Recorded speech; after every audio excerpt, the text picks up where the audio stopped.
You look absolutely beautiful. You? It's a lovely dress. Special occasion? If you must know, I am joining Mr. Lord for some dinner.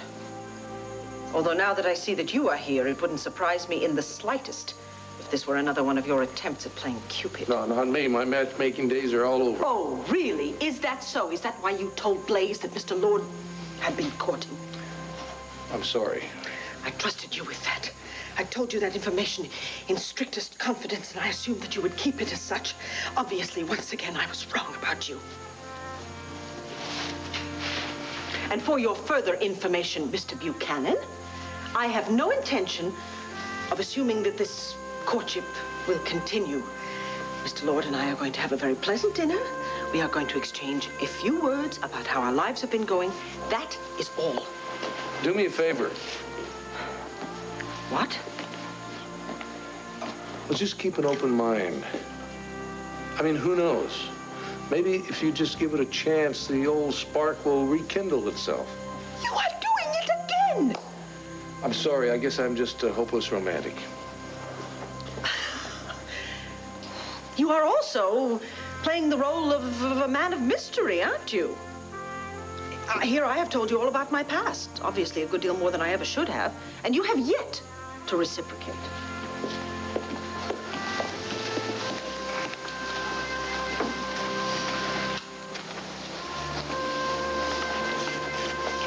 What would you like to know? Whatever you would care to tell me.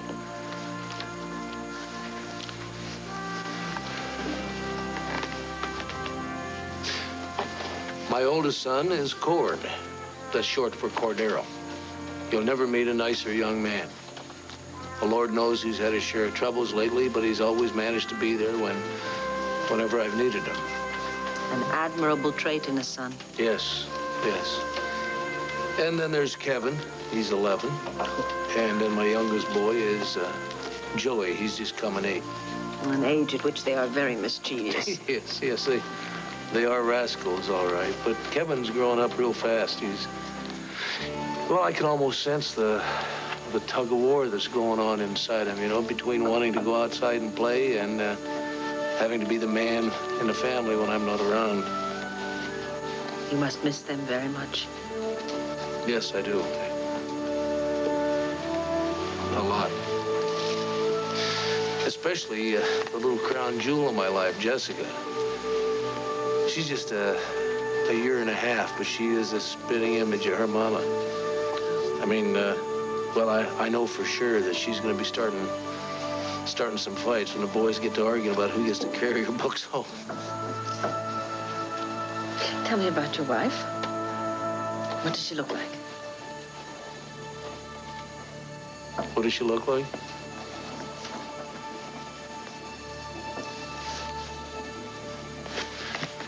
Come here.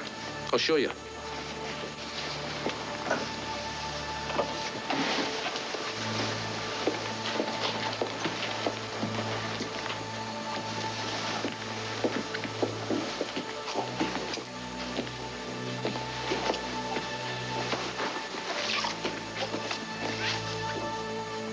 There. I don't understand. You look exactly like her. The resemblance is uncanny.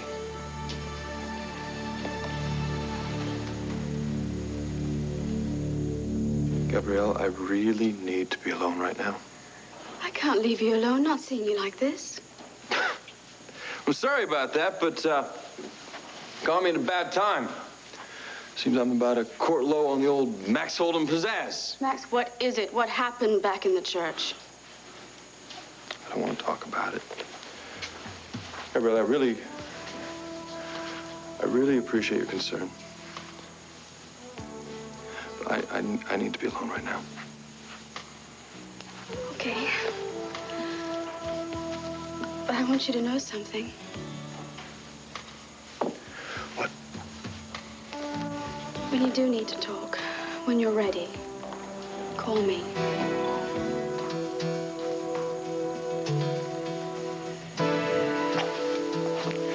Nice little stunt you pulled at the church, Max. You want to tell me just what the hell that was all about?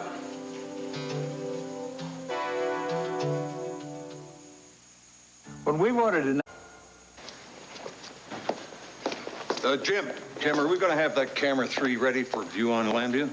Yeah, the focal ring was slipping, that's all. It's all fixed now. Oh, that's good. Melinda's going to be interviewing Herb Callison on the state's new parole agency. That's an important story.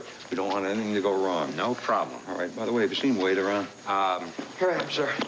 Sorry I'm late. My car wouldn't start. Hang on. Take care of that for me, will you? Sure. Thanks very much, Jim. Now, Wade. I understand you almost started a riot the other day over at Star Club. Huh? Sir, if you listen to my No, story... you listen to me, Wade. If you carry on like this, you're going to end up without a job, son. Man, when are you going to stop putting pressure on me? First, you got Mary Lynn to postpone the marriage.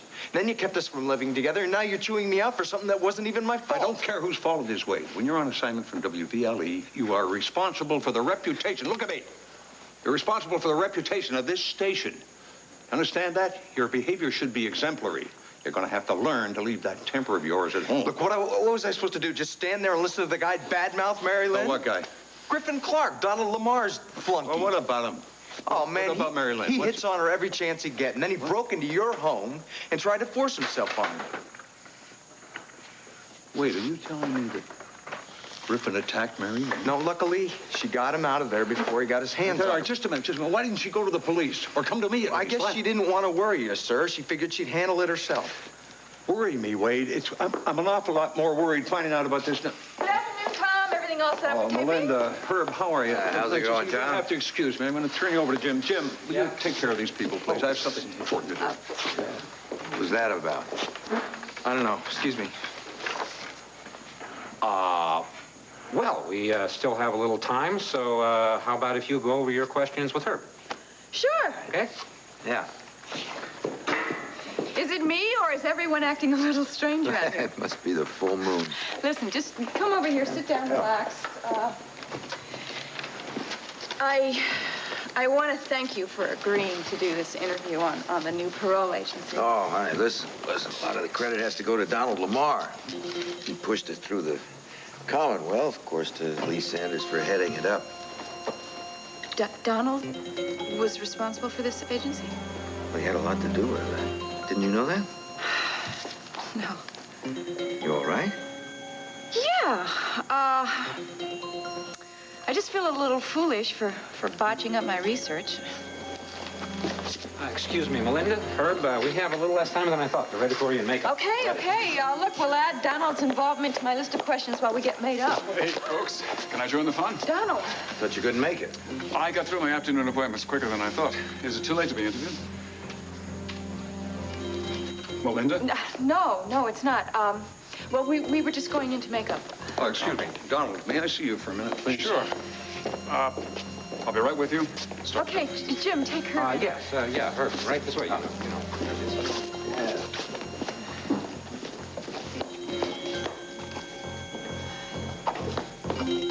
I want an explanation, and I want it now. Steve, I really think we should leave. I'm not leaving until I get some answers. Max needs to be alone right now. Oh, yeah? Then what are you doing here? Get out of here, Gabrielle. Wait for me down in the lobby. But I need to... Now, Gabrielle!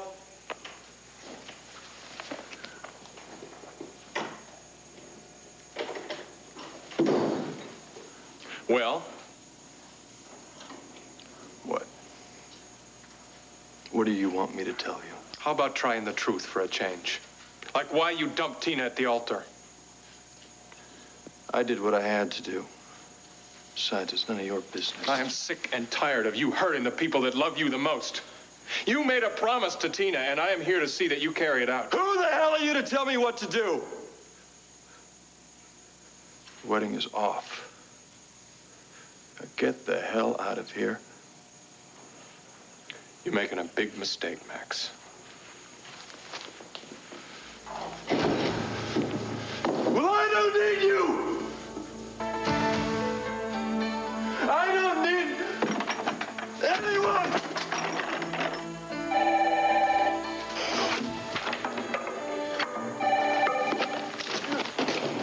Max, come on. I know you're there. Just pick up the phone. Look, what? Operator. operator, and yes, I know he's not picking up. And yes, I know you've already tried 4 times before, but just keep... Look, don't put me on hold. Honey, maybe he just went for a walk. Yeah, well, I know that if I just found him and if I could talk to him, I could explain this whole thing if he'd just listen. Tina, do you realize how terribly you hurt him? What did I do that was so terrible? You said Cord's name during the marriage vows instead of Max's, and Cord was standing right there. Look, I didn't mean it. It was a mistake. Maybe Max doesn't think it was. Vicky, I went to that church to marry Max, not Cord. And why would I say Cord's name if I really love Max? Maybe that's something we ought to discuss. Cord. Vicky, would you mind leaving us alone for a couple of minutes? Not at all.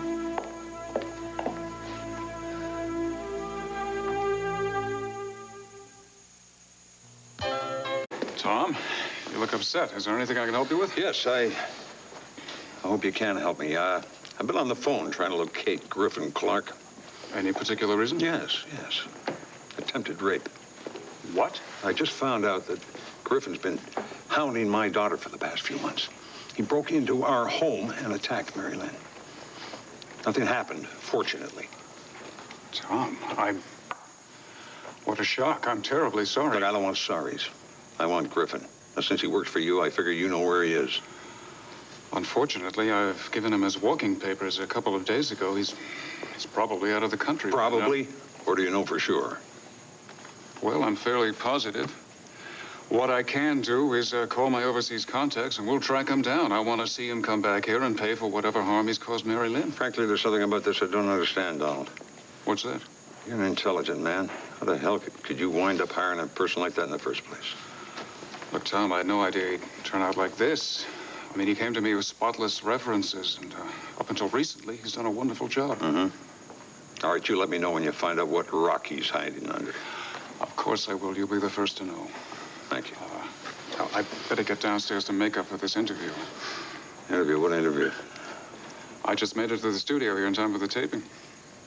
Are you involved in this state parole thing? Well, I don't want to be immodest, but the parole agency is my brainchild.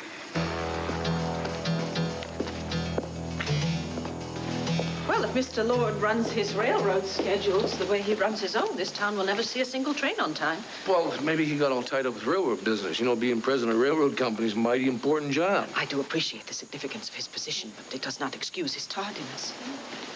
Did I tell you how he looked when I saw him? I mean, well-dressed, very distinguished looking, a real gentleman. Yes, Blaze has already informed me as to his appearance. Thank you. Well, but did she tell you how his eyes lit up when I mentioned your name? Mr. Buchanan, please stop it. You are embarrassing me. I'm sorry. I'd just like you to give the fellow a chance, that's all.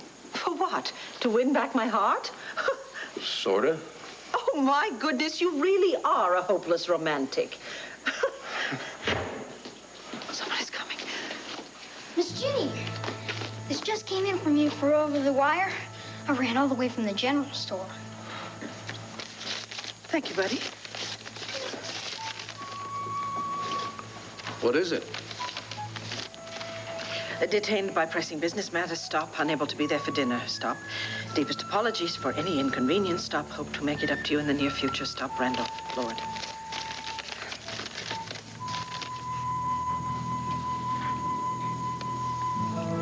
Well, would you care to share your little secret with us, buddy? What secret? Did you have anything to do with this telegram? Me? No, ma'am. I swear. I see. Perhaps I shall call your father over here, and then we can straighten this No, matter out. that won't be necessary. It's my fault. It's not the boy. Did you send the telegram? Yes. I also sent the one from Mr. Lord that invited you to dinner. Why would you do such a thing? Because I had to find a way to keep you from getting on that stagecoach today. Tina, what happened? Whatever possessed you to say my name instead of Max's up there on the altar? I don't know. I really really don't. I mean, maybe I was thinking about the baby or when we got married. I don't know. Your name just slipped out before I even realized it was an innocent slip-up. You know, Tina, when I was helping Max get ready this morning, he did mention the fact that we spent an awful lot of time in that cabin together. Well, I hope you made it clear to him that nothing happened. I thought I did. Well, did he seem angry? No, actually, he seemed pretty calm and collected the whole time, but I had this feeling that deep down, he had some suspicions. Damn, Tina, why did we go to that cabin in the first place? That's probably what got you all mixed up. Oh, this is ridiculous. I mean, you and I are carrying on like we've done something to be guilty about. Tina, even if nothing did happen, Max believes that there was something going on. Well, then I just have to make it perfectly clear to him that it is really silly of him to feel threatened by you. Right? Right. What am I doing here, then? I gotta go find him and talk to him, and I'll convince him and straighten out this whole mess. You know, wait a minute. I think you ought to...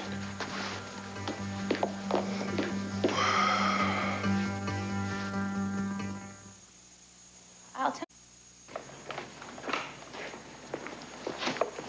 I've already given the director your revised question sheet.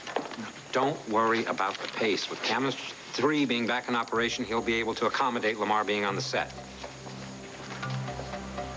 How much blood do you want on your hands? Who are you to say that to me? I didn't want to kill Alex. You made me do it. Now, don't take another step, Donald. But Kellogg, let me talk to the DA. I'll convince him to go easy on you. You? You'd lock me away in prison for the rest of my life. You want to finish me, Donald, don't you? You want to finish me. For God's sake, man. You're irrational. You were overwrought. I intend to finish my business here, and then I intend to carry on with my life. And before you start blaming me for this whole sordid mess, I'd advise you to remember this. If I go down, I'll take you with me. Melinda? Are you all right? Yes. Keep up the questions and keep up the pace. Are you sure you wouldn't like to take a little break before we start, maybe? No, I'm fine, really. All right. Excuse me, gentlemen. We have about 3 minutes to taping. Care to sit down? Herb, you sit over there. All right, over here. Okay.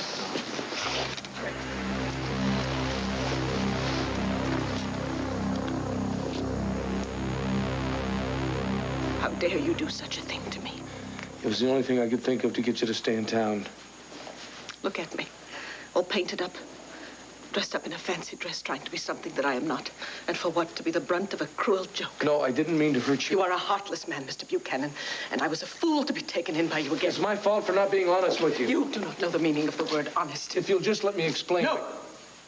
And I am warning you, if you ever try and come near me again, I shall personally see to it that the sheriff locks you up and throws away the key.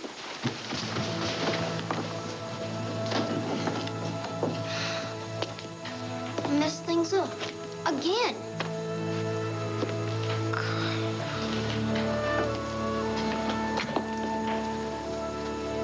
No, don't go blaming yourself. Clear Eyes never said it was going to be easy to get Ginny Fletcher and Randolph Lord back together. Yeah, well, the good thing is we still have 7 whole days to do it. 7 days? Yeah. Miss Jenny's stagecoach don't leave for another week. She can't go nowhere till then. You just heard what she said. She said she was going to have me thrown in a pokey if I even so much as look at her again. Clint, I know. But you can't give up. You gotta think of a plan. And you're gonna. I just know you will.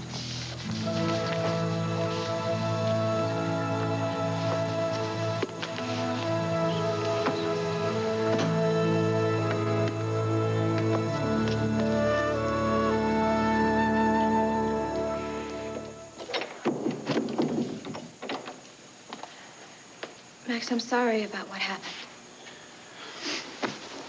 Apology accepted. Now leave me alone. Look, can't we talk about it? The funny thing about wedding vows, Tina, is that after the I do's, you're supposed to mention the name of the guy standing next to you. Max, I made a mistake. No! I made the mistake by thinking you could ever put Cord out of your life. Look, we're just connected because of the baby. That's all. I love you. I'm sure you believe that, but it's just not enough. I've been doing some thinking here, and I've realized I've just been kidding myself all along. What can I do to make you understand? You did it already. Back at the church. Come on, Max. Can't we just forget that? Can't you give me another chance? I'm giving you another chance by letting you go. You need space, Tina. You need to figure out what it is you want without me crowding you to cloud the issue. I know what I want, Max. I want you. I love you. And I love you enough to give you your freedom. But that's it. I can't share you. You said Cord's name at the ceremony because that's who you want to marry. Cord's who you really love. No. Yes. It's all right, babe. Just tell him. Just get him back if that's what you really want. I just want you to be happy. Max, please. Max, come back.